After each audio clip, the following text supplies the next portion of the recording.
Hello, I'm Randy Jenkins, Senior Practitioner with Lean Dimensions International. Welcome to part 3 of this 3-part series on autonomous maintenance, the initial skepticism and lack of buy-in from maintenance technicians. Stay tuned and I'll share a surprising story of a maintenance technician that I worked with for many years. This story is worth hearing.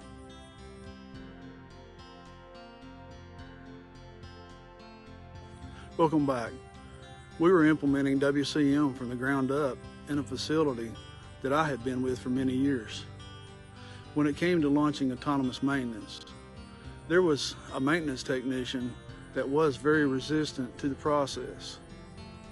This gentleman was definitely one of the best in his field and greatly valued not only by me, but all of our staff.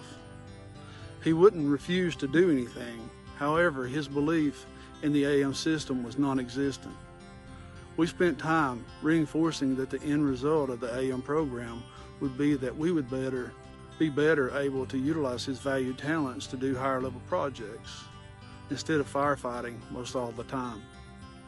I conveyed to him, as I do all maintenance technicians, that in the beginning stages of AM, it is a very busy time for them.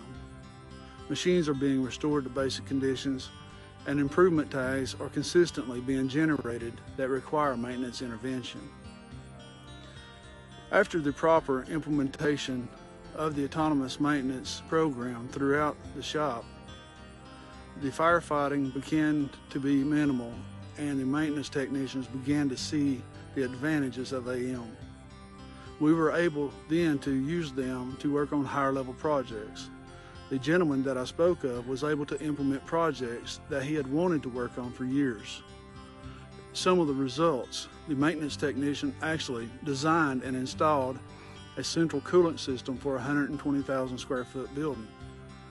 This saved the company in excess of $150,000. It didn't stop there. He then designed a central lubrication system that tied the lube oils directly to the machines. The operators then only had to open a shutoff valve to fill the oil reservoirs. The operators loved it, and it limited the chances of cross-contamination.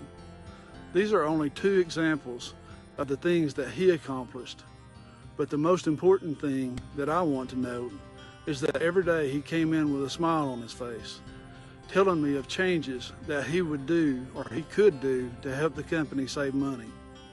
Seeing this kind of result is possible within your facility. Contact us by using the address on the screen and share your success stories with AM. We can't wait to hear from you. Please like and share this video with your friends and colleagues. Until next time, thank you.